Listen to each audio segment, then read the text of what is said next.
প্রত্যেকটা ওয়াইফকে বলবো, যদি আপনি আপনার স্বামীর সঙ্গে আজীবন কাটাতে চান, যদি আপনি চান যে আপনার হাজবেন্ড আপনাকে আজীবন ভালোবাসুক, আমি আপনাকে 5টা পয়েন্ট বলছি।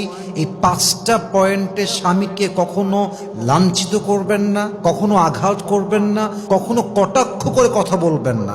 এই বাজে শব্দ, এই বাজে বিষয় স্বামীর সামনে কখনো মেনশন করবেন না। নাম্বার 1, একজন ওয়াইফ হিসেবে কখনো আপনি আপনার স্বামীর ফাইন্যান্সিয়াল স্ট্যাটাস অর্থাৎ অর্থনৈতিক অবস্থান নিয়ে যেই মেয়ে স্বামীকে কটাক্ষ করে, বিশ্বাস রাখেন সেই মেয়েকে কখনো তার স্বামী কলিজার থেকে, মন থেকে ভালোবাসতে পারে না। ঠিক কিনা বলেন? একজন স্বামী যখন বাহিরে কাজ করে বাসায় ফিরে আসে, সে একা ফিরে আসে না, অনেক প্রেশার নিয়ে, অনেক চাপ নিয়ে, বাসার চাপ, কাজের চাপ, বসের চাপ, অফিসের চাপ, এই সব কিছু নিয়ে ক্লান্তি মাখা মুখ নিয়ে সে বাসায় প্রবেশ করে। আর আপনি এসে শুরু করলেন, তোমার ইনকাম এত কম কেন? এই কয় টাকা দিয়ে আমরা চলবো কেমনে? ট্যুর করবো কেমনে? ওইটা কিনবো কেমনে? এই সব পূরণ হবে কেমনে? What is this? What is this behavior? You should support him from your heart.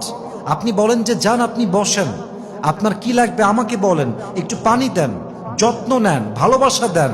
আরে যেই স্বামী আজকে 20,000 কামাই করে, আপনার ভালোবাসা পেলে, যত্ন পেলে, খাতিরদারি পেলে, আপনার হাজবেন্ড 10,000 নয়, একদিন 10 লাখ ইনকাম করে দেখাবে। ঠিক কিনা বলেন? He is not sitting idle. He is trying his best. And he is limiting his cross just to make you happy. প্রত্যেক দিন স্বামীটা মাথার ঘাম পায়ে ফেলছে বউকে হ্যাপি রাখার জন্য। আমরা যারা জব করি, যারা চাকরি করি, বিজনেস করি, কাজ করি, আমরা আমাদের জন্য সবকিছু করি না, আমরা ওয়াইফের জন্য করি, আমরা সন্তানের জন্য করি। পুরুষ মানুষ মানুষকে নিঃস্বার্থ ভালোবাসতে পারে। ঠিক কিনা বলেন? So please, as a wife, you have to support your husband. স্বামীকে কখনো তার অর্থনৈতিক অবস্থান দিয়ে কটাক্ষ করতে যাবেন না। আল্লাহর হাবিব সাল্লাল্লাহু আলাইহি ওয়াসাল্লাম বলেছেন, যেই স্ত্রীর মুখের কথায় স্বামী অসন্তুষ্ট, আল্লাহর জান্নাত তার জন্য হারাম। নাউজুবিল্লাহ বলেন সবাই। এই জন্য প্লিজ আমার প্রিয় বোন, আমার শ্রদ্ধাভাজন মা, আমার রেসপেক্টেড সিস্টার, প্লিজ আপনার হাজবেন্ডকে কখনো অর্থনৈতিক অবস্থান নিয়ে কটাক্ষ করবেন না, বরং সাপোর্ট দিবেন। আল্লাহ প্রত্যেকটা মা বোনকে বোঝার তৌফিক দান করুক। আমরা সকলেই জবান খুলে পড়ছি আমিন।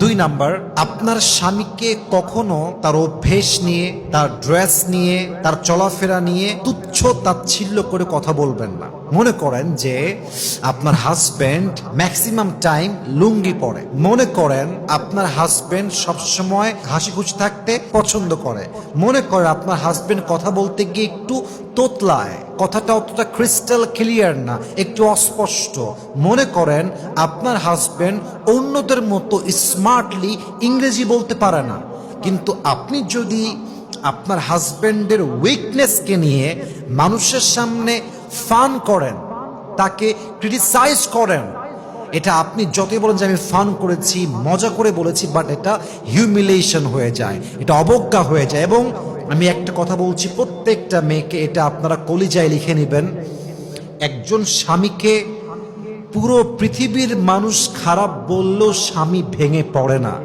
কিন্তু একজন স্বামী ঠিক তখন ভেঙে পড়ে যখন তার বাড়ির বউ তাকে মিথ্যা অবাদ দিয়ে কথা বলে। ঠিক কিনা বলেন?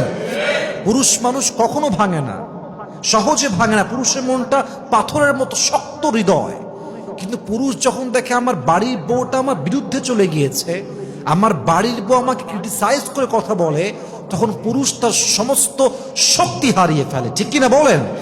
এই জন্য মেহেরবানি করে don't criticize your husband, love him as like you can love him in this way.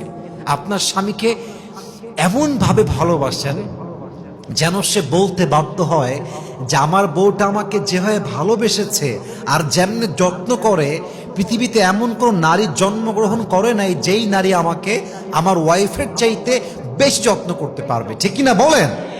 আপনার স্বামীকে কোনো অবস্থানে, কোনো বিষয়ে তুচ্ছ তাচ্ছিল্য করে কথা বলবেন না। আল্লাহ প্রত্যেকটা মা বোনকে বোঝার তৌফিক দান করুক। পড়েন সবাই আমিন। 3 number, respect the profession of your husband. অনেক মেয়ে বলে যে তুমি এই চাকরি করো, তুমি এই 2 টাকার ব্যবসা করো, তোমার এই সামান্য চাকরি। এই প্রফেশনকে সম্মান না করার জন্য অনেক পুরুষ ভেঙে যায়। মাথায় রাখবেন, একটা পুরুষ ব্যবসা করছে এখন, আজকে তার প্রফিট 20,000 টাকা, জাস্ট ফর অ্যান এক্সাম্পল, কিন্তু প্রফিট তো সারা জীবন 20,000 থাকবে না, তো একদিন 20 লাখে যাবে, একদিন 20 কোটি পর্যন্ত যেতে পারে কি পারে না? আপনার স্বামী গার্ড হতে পারে, আপনার স্বামী একজন দিনমজুর হতে পারে, রাখাল হতে পারে, রিক্সা চালক হতে পারে। আপনি বলবেন যে যান, আপনি যাই করেন, আপনি তো হারাম কামাই করছেন না, আপনি তো হালালে আছেন। আমরা হালাল কামাই করছি, হারাম খাচ্ছি না। আরে ভাই, কত স্বামী আছে 30 লাখ টাকা ইনকাম করে অবৈধ পথে, বাট তার বউ 30 লাখেও সুখী নয়। এবং একজন যুবক রিক্সা চালায় খায়, ইনকাম মাত্র মাসে 7,000 টাকা, 10,000 টাকা হাল ইনকাম, বউটা খুশি, স্বামীও খুশি, ডিমান্ড কম, একে অপরকে ভালোবাসে, অল্প টাকায় সেই বরকত আছে যা 30 লাখ টাকার মধ্যে নাই। ঠিক কিনা বলেন?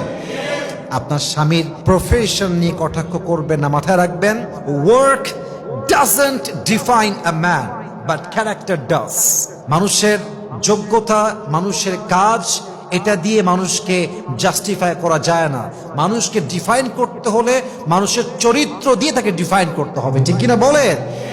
একজন অনেক বড় ব্যবসায়ী হতে পারে, বাট তার চরিত্র খারাপ, এই মানুষটা কখনো ভালো মানুষ হতে পারে না। এই জন্য প্লিজ আপনার স্বামীর প্রফেশন নিয়ে কটাক্ষ করতে যাবেন না। আল্লাহ প্রত্যেকটা মা বোনকে বোঝার তৌফিক দান করুন, পরে সবাই আমিন।